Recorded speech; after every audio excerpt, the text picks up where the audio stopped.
Hello, good evening, and welcome to the TNT Show. A little bit later than usual, for which I apologise. We had one or two teething problems, but we're here now to educate and entertain, as we often say on the TNT Show. I'm John Drummond, and I'm your host for the next 60 minutes. Thanks to you, the TNT Show and Indie Live are growing and delivering more exciting shows than ever before. And there's a cracker on right after this show. So stick around after we're through at 8 o'clock, please. You can watch, by the way, the TNT Show on IndieLive.net. It's streamed out to YouTube and Facebook and Twitter. And if you go to the IndieLive.net site, you'll see all the previous shows listed there as well. You know, it's been another great day for British democracy. A Tory MP has been caught watching porn in the House of Commons. Now, you may have thought a lot of the stuff that goes on in the House of Commons is pretty awful and rather obscene, but he was actually watching porn. So we have blue politics matched by blue movies. Gracious. He must be a certainty for a top cabinet job. Thanks for joining us this evening. Tonight we are talking for the first time to two guests. We have two guests on the show tonight. This is a first for the TNT Show. We are joined by Janina Andrea and Andrea Pisauro from Scotland and Europe. Now, what is Scotland and Europe? Well, I can tell you, it's a star-studied group who lobby the EU to keep Scotland in mind and to raise awareness of Scotland's place in Europe and much else besides. Now, the best way of describing what they do is not through my inadequacies, but through, we're going to show you a 3-minute clip of what Scotland and Europe is all about. Okay, Kevin? If you want to run the video now, please. In the EU referendum in 2016, Scotland voted overwhelmingly to remain. Scotland's decision was clear and united. Every single council district voted to stay in the EU. But Scotland's rejection of Brexit made no difference. 2 years ago, we were wrenched out of the EU regardless. 3, 2, 1. This is the greatest moment in the modern history of our great nation. Brexit shone a stark light on the lie we were told ahead of our 2014 independence referendum. Then, the Westminster government stressed repeatedly that the only way to stay in the EU was to stay in the UK.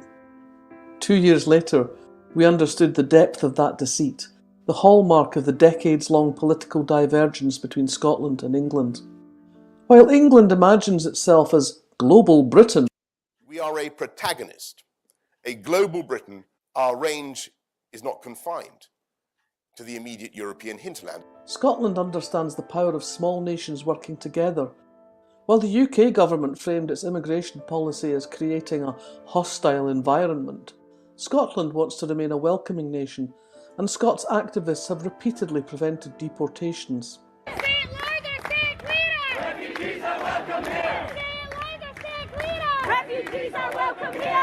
The Scottish Government has always spoken out against Brexit and in solidarity with EU citizens that have chosen Scotland as their home.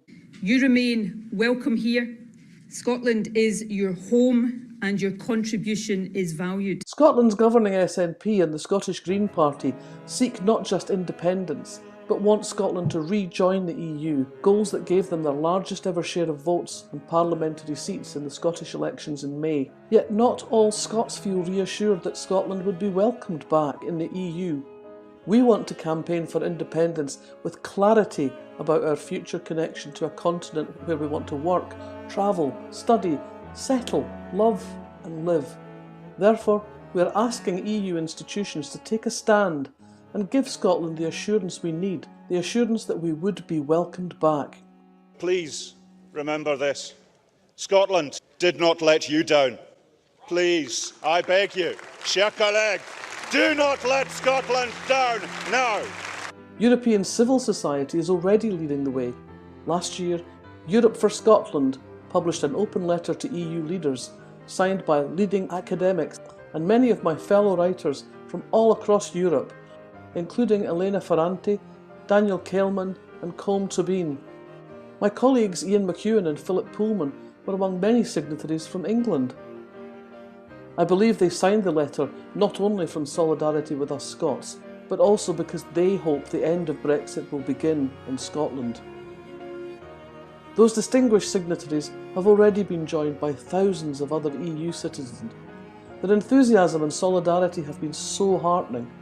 I'm confident that as more citizens join them, their politicians will add their voices in support. Wasn't that impressive? Welcome to Andrea Pisauro and Nina Jetta. That was a very, very, I have to say, extraordinary video we just watched. And I know we only saw a small portion of it. There's more to come. And I would encourage people to go to your site and check it out in detail. We're going to post the details on the chat facility. Welcome to both of you. It's a great pleasure to have you on the show. It's a pleasure for us. Thank you for inviting us.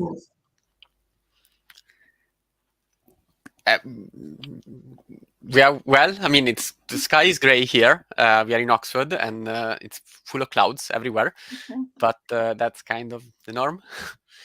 Yeah. So you're both in Oxford, but you're not in the same situation. You're in different places right now. The wonders of technology.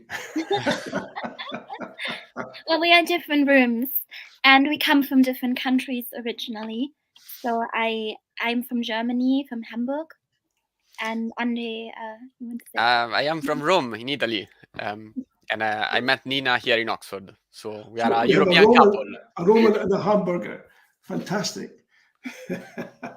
So tell us about the origins, because what you've done is you've put together a very impressive package based on what we saw in the video. But how did it all happen? I mean, who was the prime mover? Was it you two? How did it all happen? So originally, the idea of the campaign started from Anthony Barnett, who is an English intellectual and one of the founders of Open Democracy, and Adam Ramsey, who is a Scot, also an editor of Open Democracy. And they start discussing this campaign with us a long time ago, after Brexit, before COVID started. And we all understood and wanted to make the point that Scotland had the right to rejoin the EU as an independent country. And so we start discussing a way to ask the EU to support Scotland if Scotland wanted to rejoin. And so we conceived this campaign, which we call Europe for Scotland, as a pan-European civil society campaign where citizens could come together to say that they would like Scotland to rejoin the EU if Scotland becomes an independent country. And we want to send two messages. One, to the people of Scotland, to let them know that Europeans everywhere would welcome them back if they want to rejoin. And another one to the EU politicians, which we want them to be assertive and say clearly and loudly that Scotland is welcome if Scotland wants to rejoin the EU. Nina, I want to ask you, I mean, I'm reading from your paper now, and it says here, the EU and its member states should make a unilateral and open offer of membership, an exceptional proposal to match Scotland's exceptional circumstances. Do you think they will? Well, we will try our best to lobby them. I personally think that a lot of people in the EU are very sympathetic already, to be honest, to Scotland's cause. And they also know that it's kind of a win-win situation. It would be very good for Europe if Scotland rejoined, and it obviously, I think, would be good for Scotland too. Scotland could benefit from it. So in some ways, we are pushing an open door, but at the same time, there is a certain reluctance to be very public about it. And what we are pushing is that they come out of the closet in their support for Scotland. And I suppose, they are very wary. They don't want to offend Westminster, obviously. So there is some lobbying to do. And in addition to that, of course, the European public is also, we also want to give some attention to the fact that in the general European public, there's just not that much awareness, even though there's a lot of affection for Scotland. I would almost say like a minority of people know that Scotland rejected Brexit and that Scotland was ignored afterwards by the Westminster government. So we want to raise awareness for that, so that there's a lot of European support, both from the civil society and from and lobby politicians. Now, these are very laudable aims, many would say, but how do you actually achieve them? What do you actually, I mean, in practical terms, what do you do? Well, we started ahead of the Scottish parliamentary election by publishing our open letter. And because it was a European campaign, we tried to publish the open letter in many different European countries. So we had the letter translated and published in more than 10 European countries. If you go to our website, euroforscotland.com, you will see that the letter itself is translated in more than 20 European languages, including Scots, Gaelic, Welsh, and a lot of other languages. And so we are therefore trying to publish articles and to publish videos like the one you just saw. And that is to try to build consensus and gather support in the public opinion.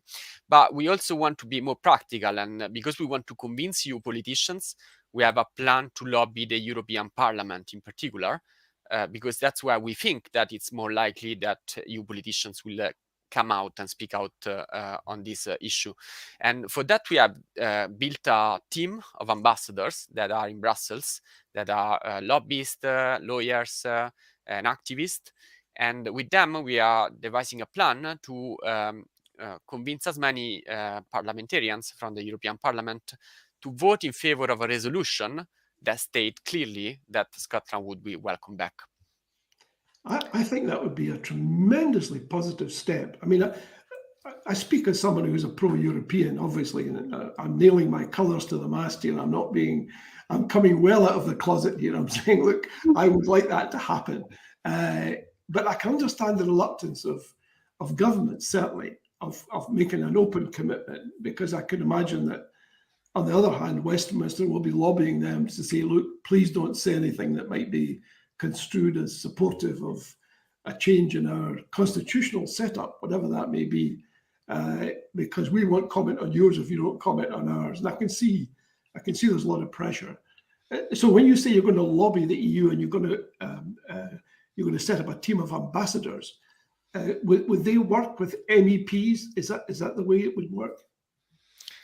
Yes, the idea is that we want to produce a report where we highlight the fact that the Scotland rejoining the EU would be beneficial also for the EU itself, because we think that Scotland would bring an enormous amount of good things to the EU. Just to name a few, we have now an energy crisis in Europe. We want to become strategically autonomous, as they put it in the European Parliament.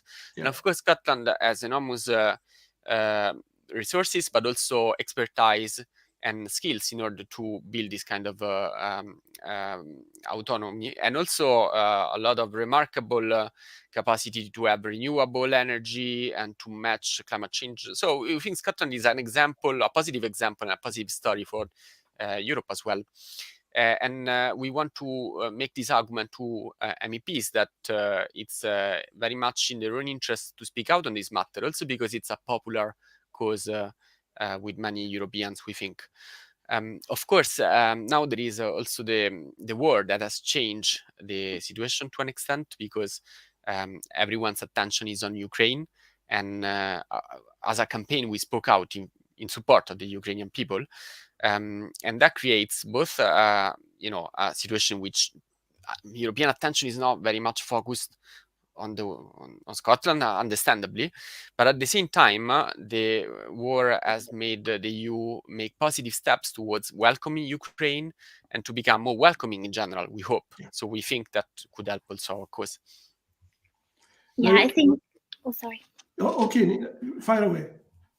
No, I just wanted to add that I think there are many people in the EU that understand that being extremely cautious and not speaking out for their own values is not in their interests and doesn't make anybody feel passionate about the EU or like these European institutions. So and especially during the Brexit campaign, obviously it was a different situation then. The UK was not a third country, but it was a member state, so they were not commenting on the affairs of a member state. But it was definitely very unfortunate because all the right-wing press was pushing lies about the EU that just stood there completely unanswered. And what we want to do is also to prevent this litany of lies that will probably be published when there's a Scottish referendum, but give Scottish voters a chance to make an informed choice, so that there's an option on the table from the EU and they can decide whether they want to take it or not. But that there is absolute clarity for them. I'm sorry, Nina, I hate to press you on this, but I'm still unclear as to how it would work.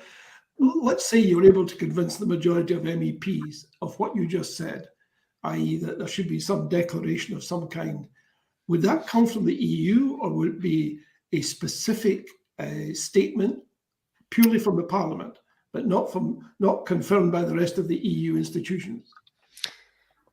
Well, if I can put it this way, the European Parliament is a fundamental European institution. It's a voice truly representative of the European people. Of course, we cannot expect the details to be figured out about Scotland's membership of the EU until Scotland applies to rejoin. But what we are saying now is that before a referendum happens, there should be some clarity, at least, about the intention of the EU to welcome Scotland back, which means also some reassurance about the fact that it's going to be a speedy process. It's not going to take decades. It's going to be something that can be processed in a few years, precisely because Scotland has been part of the EU for 47 years, and so it respects the Copenhagen criteria. It's a fully functioning democracy. And also that there's going to be some political support. When there is a political will, there is a way. If the European Parliament airs this view, then it's clarity for the Scottish voters and for everyone. And so, it's not going to be the full plan, but once Scotland applies, that can be negotiated much more easily. Yeah, I guess Scotland can't apply, though, until it's an independent state. Exactly. So I go back to the point that Nina made, if I may, which is that how can you talk to the Scottish electorate prior to an independence referendum if you require a positive result in order to persuade the EU to make any sort of statement? They're not going to make any statement in advance. Or are you suggesting that the Parliament might make a statement, but conditional? Well, the EU has stated with regard to Northern Ireland that Northern Ireland, if there was a united Ireland, that Northern Ireland would automatically become part of the EU. Oh, really? I didn't know that. They have made that very explicit. And of course, after German reunification, the entirety of the former GDR immediately joined the European community. So there is precedent. And as I said, they have been made that very clear with Northern Ireland. And arguably, you could argue that they have let Scotland down a bit. Obviously, there has not been the same sensitive history in Scotland as there has been in Northern Ireland. But yeah, I think Scotland has a very strong claim as a former member state that so clearly rejected Brexit. And yeah, that's very interesting what you say about Northern Ireland, because it seems to me that the EU is probably slightly more comfortable than most people would expect with changing national boundaries, which is interesting in itself. Your example of Northern Ireland is just fascinating, really. Just staying with that for a second, the British government last week announced that they would likely abandon the agreement they have with the EU regarding Northern Ireland, and they're going to do this unilaterally. Based on the claim, not that I've seen this documented anywhere, but perhaps you can enlighten me, they claim that when they signed the protocol with the EU, there was an arrangement for them to back out unilaterally.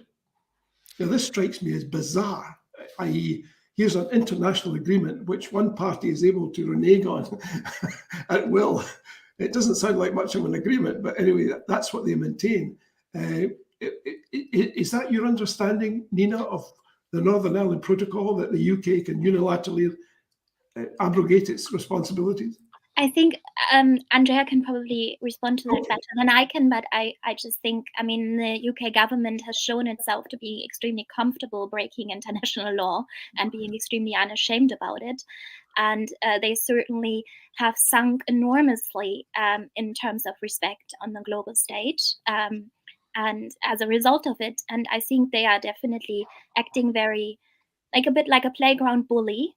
And the question is how much substance there is behind their words, or if they are just bullying and trying to achieve something by that.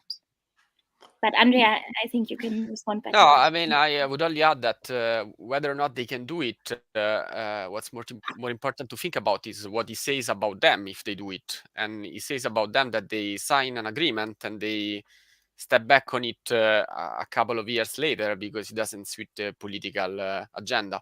So I think it's very duplicitous the way the Boris Johnson government negotiated that agreement in the first place, and they were not in good faith. And so it tells a lot about them. At the same time, I just want to say that in 2 weeks' time, there is actually less than in a week time, there is an election in Northern Ireland. So it's going to be to the citizens in Northern Ireland to make up their mind about what they think on the protocol and in general about the situation. And I think at the core, it's this debate is about democracy, right? And that's also what our campaign is about. We want to make a point about democracy. Scotland voted repeatedly to reject the Brexit process. He voted to have an independence referendum last year. There is a democratic mandate for such referendum. And so we think the EU should be supportive of that, because the EU should stand up for democracy. And so that's also a political point, if you want, that we want to the European Union to be assertive in defending democratic rights everywhere in the continent. So you make a very good point, because I've seen a number of government ministers, UK government ministers, in the context of Ukraine, saying they are very much in favour of self-determination. And that's a core value for them. And they will defend self-determination wherever and whenever they can. It seems to be that applies to the whole world apart from Scotland, but maybe I'm doing them an injustice now. But that's the way it appears to me, that self-determination is fine for the Ukraine and other states, but not necessarily within the UK itself. Nina, you've got a special connection here now because you actually know the German Chancellor. Is that the case? Well, I worked in City Hall in Hamburg. It was like mainly like a student job. I was a hostess. So I was like attending to some government guests, because you know, like how Germany has these federal states. Hamburg is one of them, is a city state. So there were always like trade delegations coming. So yes, I've seen Olaf Scholz, and I got some kind of, I have never talked to him, but I did hear a lot of stories about him and got to witness some sort of like behind the scenes things. Like, for instance, he's a very disciplined person. He works at a standing desk because he feels he doesn't exercise enough. But then every afternoon he was enjoying a single piece of cake in one of the nicest rooms with a beautiful view over the city. And in fact, he had this nickname, King Olaf, because he was so comfortable in his role as mayor and just really enjoying himself. And I think in terms of how that would inform his decision making when it comes to publicly supporting Scotland, I think he is a very cautious politician. He's similar to Merkel in that regard. So he holds his cards very close to his chest. But at the same time, he's definitely somebody who, he likes to cut a ribbon, if you will. Like, he's sort of like, he wants to also be somebody who achieves something good for Europe and Germany. And Scotland joining would definitely be this, as I said earlier, this kind of situation where everybody involved would feel like a winner. So I think he would probably be very much on board. But Thank whether you. publicly, to be honest, when it comes to public support, I'm more hopeful with regard to people like Macron, who feel more comfortable saying something against Westminster. Here's a thought. I'm not sure if you have the resources for this, and I apologise for raising it because it may not be terribly appropriate, but let me just do it anyway, because we're all friends. One thing that would, I suspect, carry lots of clout would be if there was some sort of poll across, say, the major European countries of citizens as opposed to politicians, saying, are you aware that Scotland's situation here, the way you described it, having voted against Brexit, having voted for a referendum, and if these people wanted to join the EU and give people a scale of 0 to 10, how welcoming would you be? Just a thought, because these are the sort of things that carry a lot of weight, and they take the politicians off the hook, as it were, because it's not them that are saying it. They're simply repeating what their citizens are saying, which is democratic, you could argue. I want to take a question. Sorry, do you think that's a good idea, or is it just a lousy idea? I think it's an excellent idea. It's one of those things that we are considering doing, actually.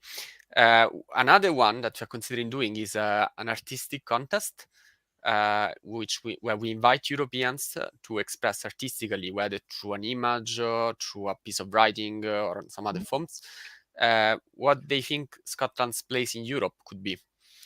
To try to, unleash the imagination of Europeans around this idea of Scotland rejoining.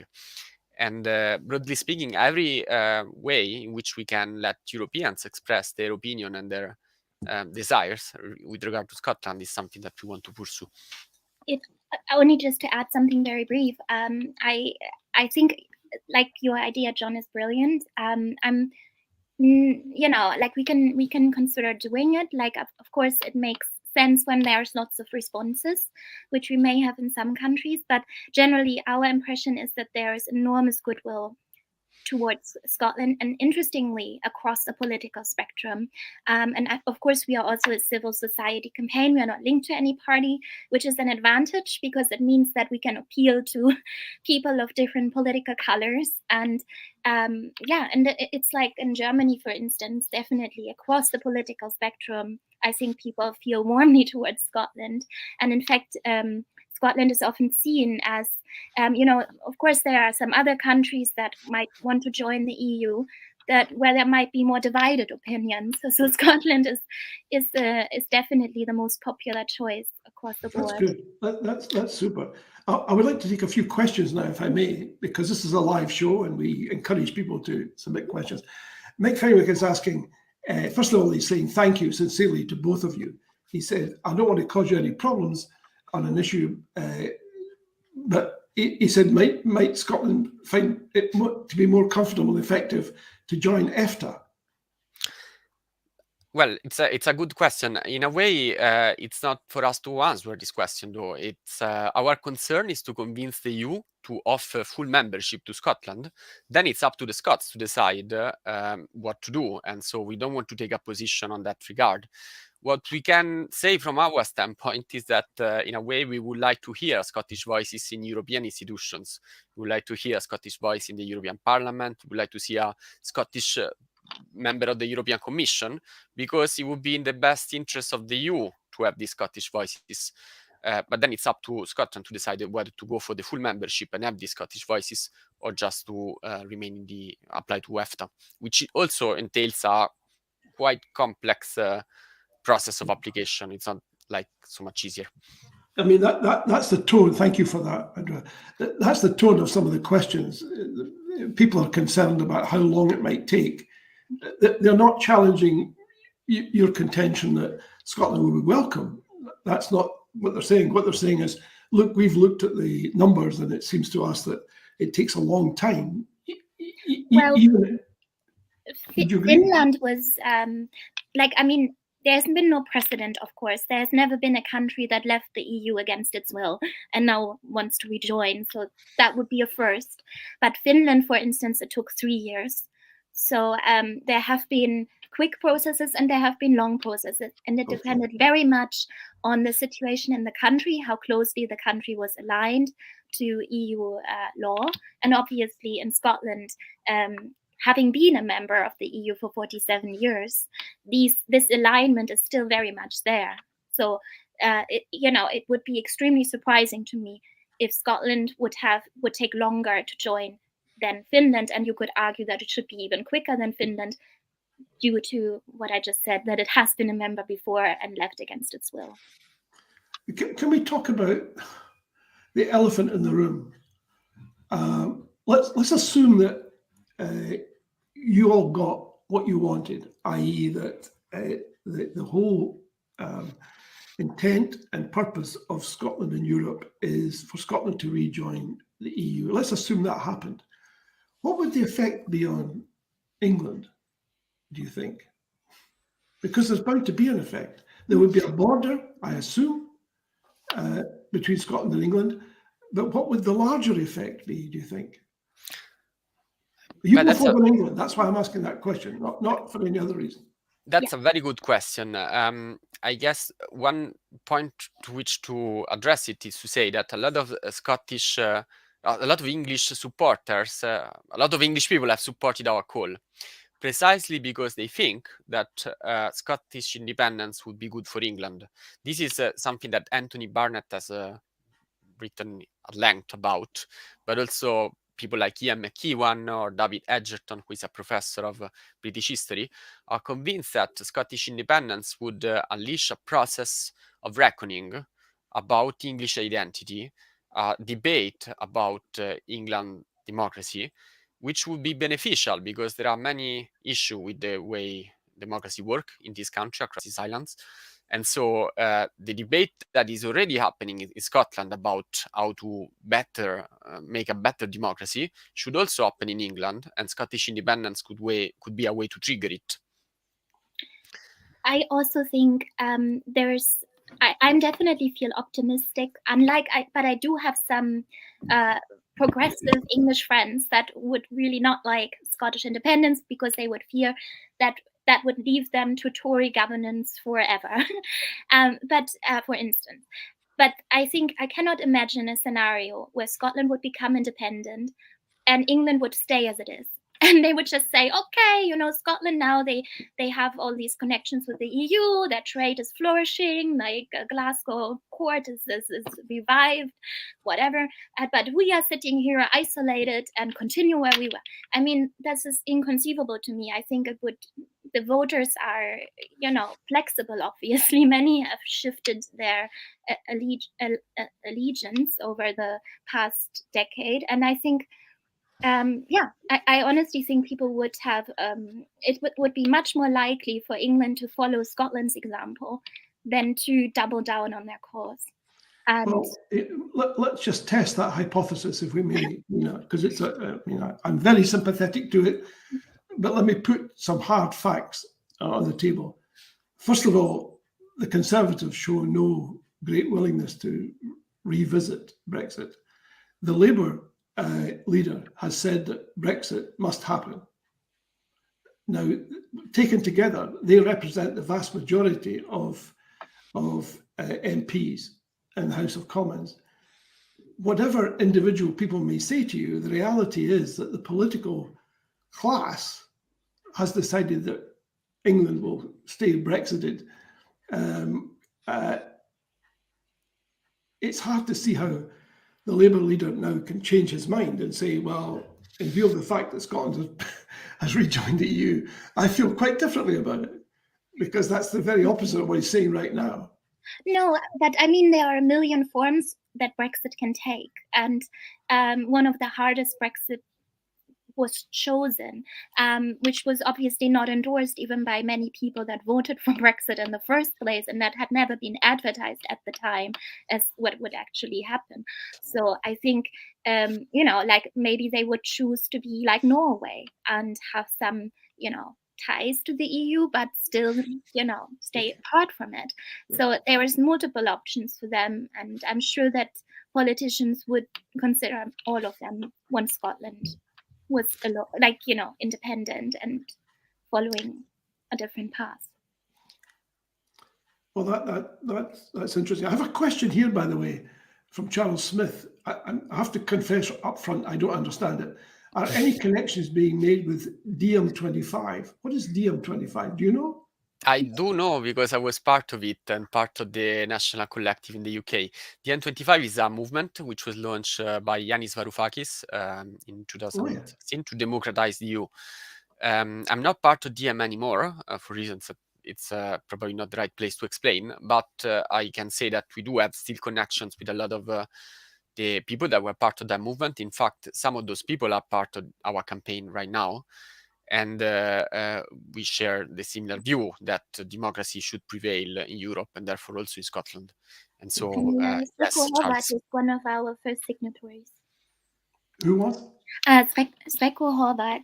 I hope I'm not mispronouncing his name, but he's like a Croatian intellectual, one of the founders of DM25, and he's one of our signatories. Yeah, I mean, I have to say, sparing your blushes again, that in January 2022, i.e. January this year, more than 13,500 Europeans have signed your petition.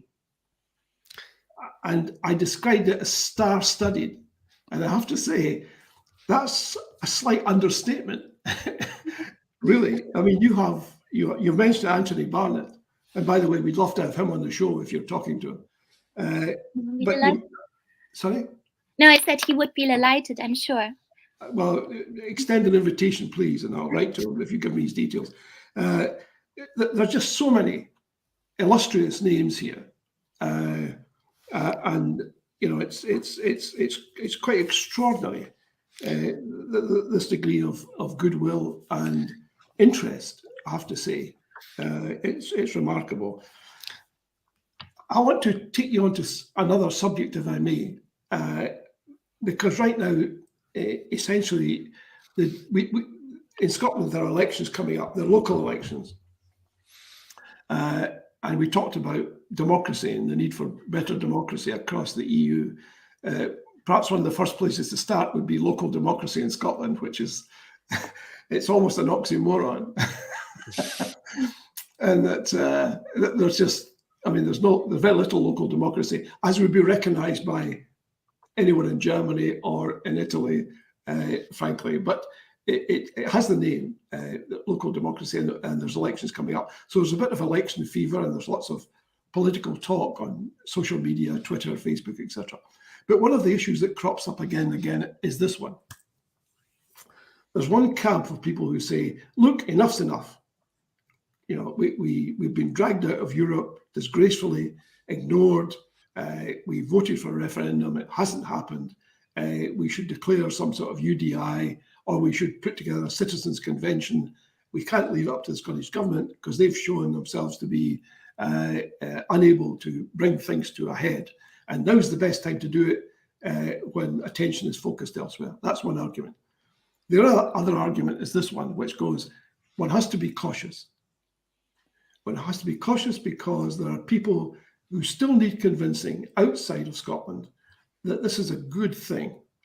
And they may have reservations.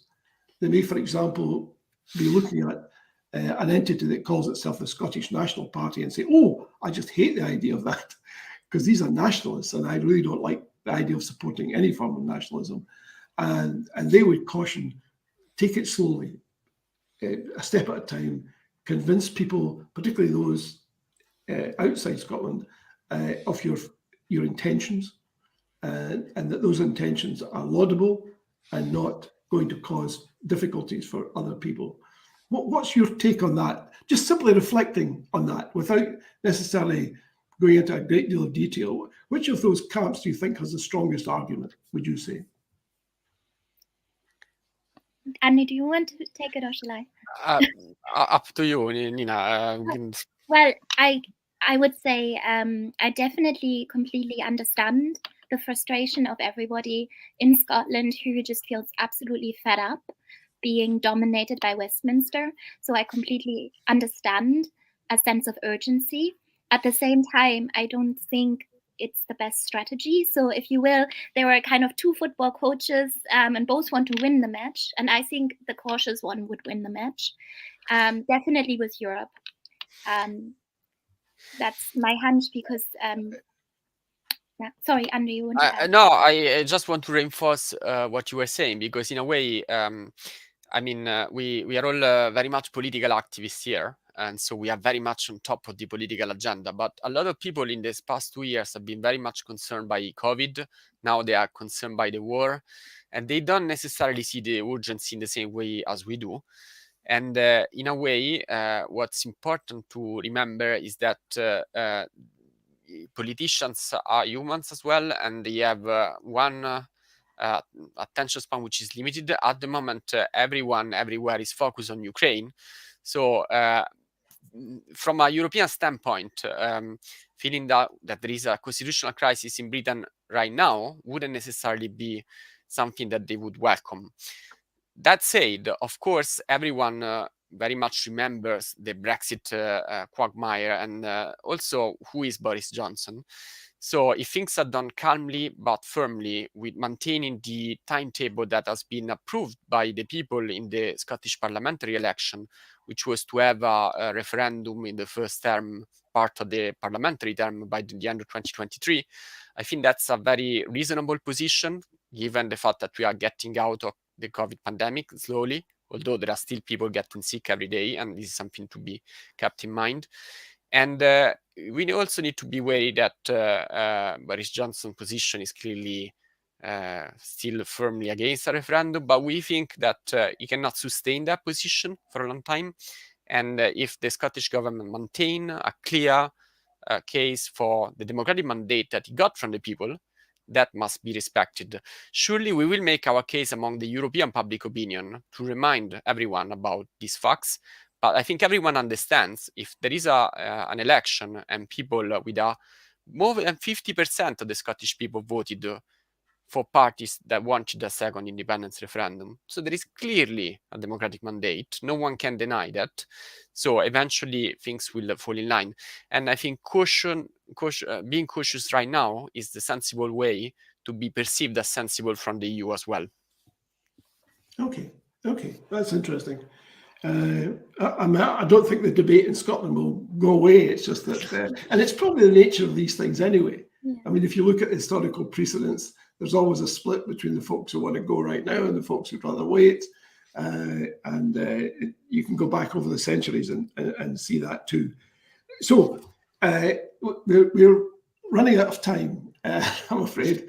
The 60 minutes goes so fast, and the fact that we started a little bit late didn't help, again, for which I apologize. It's a question to each of you in turn. Is there anything that you would like to add to this discussion that we haven't touched upon already? Maybe a couple of 3 points that you can quickly state that would help people understand what you're about, or maybe reflect to them how Europe sees them. Nina, would you like to kick off? Yeah. Maybe I should start by saying something like about how our campaign is set up and what we're looking to do. So we've recruited more than 50 ambassadors, and that includes the ambassadors group in Brussels that Andre mentioned earlier. That is going to work on lobbying the EU, but there's also national ambassadors, which in fact will be able to help the EU lobbying team, because of course they speak the various languages. You know, they some of them have direct connections to people in parliament, etc. So they work hand in hand, and it's been very interesting when we've been talking to these ambassadors, their advice on how Scotland is seen in different countries and how we can tailor our campaign to these specific countries. There are quite a few differences, and because of course some countries have very long historical ties to Scotland and others not so much, but you know, still feel a lot of affection. But it's definitely interesting, for instance, that in our Spanish team, it was mentioned that due to Catalonia, obviously, there are some people in Spain that feel very, have a lot of reservations to, when it comes to independence movements. But they said that all these reservations towards independence are not as strong as a sense of justice. And also, so basically emphasizing Brexit and also the desire to rejoin, rather than say we want to be independent, but say we want to rejoin the EU, might really appeal to people across the political spectrum in Spain. And oh yeah, you've just you're just showing our groups of ambassadors in the different regions. We're very proud to have quite a few, but in fact we are still planning to recruit even more. Especially we would also like some European citizens living in Scotland, so that ideally we want to have a mixture in each country, people, Scots living in those countries, people from those countries, but also EU citizens living in Scotland, so that there's different perspectives for each country. Sorry, I've lost my... That was very helpful. Andrea, would you like to, is there any points that you would like to address before we go?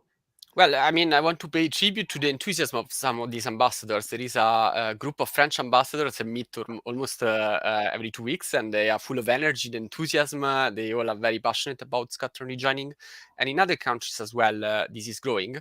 I want to mention en passant that our ambassadors in Spain repeatedly stress the fact that it's not true that there is a veto from Spain on Scotland rejoining the EU.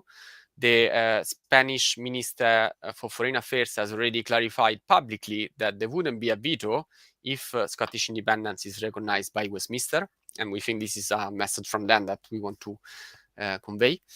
I think, yeah, I mean, we would love for these ambassadors to get to be known in Scotland, because they are doing a very good job. There is all sorts of walks of life. There are professors and young activists. There are people who are lobbyists or lawyers, or people who do something completely related to politics, but they just feel passionate about Scottish culture or Scotland, because for instance, we have Sarah, who is one member of our steering group that married in Scotland, and therefore is very much passionate about it for that reason. And we really look forward to campaign with her about this. Yeah, I mean, if I'm about to mention something en passant, I want to also mention the Italian community in Scotland, because I was one of them. I lived 3 years in Glasgow at the time of the Brexit referendum, actually, and I met a lot of Italians or people who were of Italian descent. I actually learned that 2% of the Scottish population has some degree of Italian connections. And they very much support our campaign. In general, they feel passionately about Scotland's future and also about Scotland's European identity. Excellent, super. So Kevin has just reminded me that you are perhaps thinking of doing your own show on Indie Live, or you're considering it. It's something that's out there. If that were to happen, of course, it would provide you with an excellent platform to talk to Scots in general. But since this show is on YouTube, it means that, you know, it's worldwide. You know, there's no license fee to watch this show. It doesn't cost you anything to watch this show. And by the way, you should feel free to use the YouTube version of this in any way, shape, or form that you consider to be helpful. Because it's the least we can do for you taking the time and trouble to be on tonight. So feel free to do so. By all means, show it to Anthony if you feel he would be interested. But also to anyone else in your network, if you feel that would be useful. It's yours to use as you see fit. The reason I'm slightly gabbling on a bit is because we've got a show coming up at 8 o'clock, and I don't want to eat into that too much or at all. But just to conclude, we've got about 2 or 3 minutes each. Just any last remarks before you go, either about on a personal level or about Scotland and Europe. Nina, would you like to go first? Yeah, I just wanted to basically say to everyone in Scotland that I think Scots should be much more confident about, like, their future prospects, and also confident that there were so many people that care about Scotland, and that, like, the people who are part of our campaign, some people have just traveled to Scotland and said how nice people were and how comfortable they felt. Others are absolutely interested in Scottish culture. So, I think that being sort of like ignored by Westminster, or like, feeling like overlooked, may have led to like a low self-esteem in some cases. And I think Scotland should be, or Scottish people should be much more confident that they have many, many friends. That's very good to hear. Andrea? Well, I echo what Nina just said, obviously, and I want to stress the fact that we are trying to build a European campaign. So to build a campaign that goes across borders, to build the bridges of solidarity between Scotland and all the European nation states. This is something we might want to do in our podcast, in which in every issue we talk about a different country and their relationship with Scotland. We very much like to foster this kind of dialogue. And well, I can only conclude by saying to invite people to go to our website and check out all the translations of the letter in different languages, but most importantly, to sign it if they haven't done so already, and to share it with their European friends to make this a truly pan-European call of solidarity. I think you make a very good point. The website address is on the screen right now. I would like to join both of you in saying to everyone out there watching and listening, please do go to the site and sign up as signatories. You'll be joining, as I said before, at the risk of repetition, a very illustrious group of people. Not just Andrea and Nina, but there are some names in here: Tom Nairn, A.L. Kennedy, Val McDermott, whom you heard on the video, and if when I look closely, I see there are two names on here of people who were actually on the show some months ago. Billy Kay and his wife Joao Kay. And if Joao is watching tonight, I would just say I was a little bit taken aback, Joao, to see there was no ambassador for Portugal. Now, I'm confident, having said that, tomorrow morning there will be an ambassador for Portugal. And it may be Joao or it may be Billy, I don't know. But I can guarantee you that you'll no doubt hear from somebody in Portugal. A beautiful country, by the way. And as they often say to me when I go there, this is where Europe begins. Do you know that?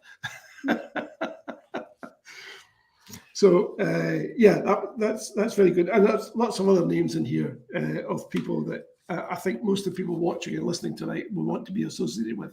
So I strongly encourage everyone, please go to the site. All the details are there. Sign up. If you feel that what you've heard tonight from Andrea and from Nina impresses you, let them know. Because, when you're part of a group like they are and you're pushing the envelope, it's terrific to get feedback from folks who say they appreciate what you're doing. So don't hesitate. You'll know where they're on, and you can actually go to the site and you can leave a message there. And I would strongly encourage you to do that. We're just about to wrap up. If you could stick around for a couple of minutes after the next show starts, and we can just say a few parting words, if you wouldn't mind. My parting words to our audience tonight are very straightforward and succinct, I would like to think. I would like to obviously thank Nina Andrea for being our guest tonight. We aim to be educational and to entertain, and I think they've accomplished both of those things. So a big thank you to all of you for joining us tonight. I hope you've enjoyed it. As ever, we have some great guests lined up for future shows, and you can get all the details on the What's On guide. Now, next week, we're getting close to our 100th show, which is a big deal for us. We've been running for 2 years. And remember, this is all done on a voluntary basis. It's a great tribute to Kevin and his team that they've managed to achieve that. And please look out for my column in the Sunday National this weekend. I haven't quite decided what I'm going to focus on, but as you probably gathered from my initial remarks, it's like shooting fish in a barrel when you're looking for very odd things happening at the House of Commons. So I may dwell on some of that. And just a last thought about British democracy at work. According to the BBC, the PM has said that he wants to reduce childcare costs by easing health and safety rules. Boy, we really are in a race for the bottom, aren't we? Thank you again. Appreciate you joining us. Big thank you to everyone who is watching tonight. And I look forward to seeing you all tomorrow, next week. And take care and stay safe. Good night, all.